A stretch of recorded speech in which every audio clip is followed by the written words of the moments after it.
আমি তো খুব সুন্দর একটা স্বপ্ন দেখতেছি।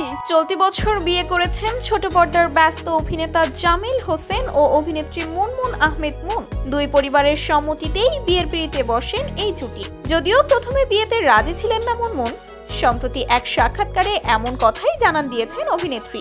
তিনি বলেন, আম্মু আগে বলতো যে নোয়াখালী বরিশালের ছেলেদের কাছে আমাকে বিয়ে দিবে না, বা আমার 3 ভাই আছে তাদের কাউকেই বিয়ে দিবে না।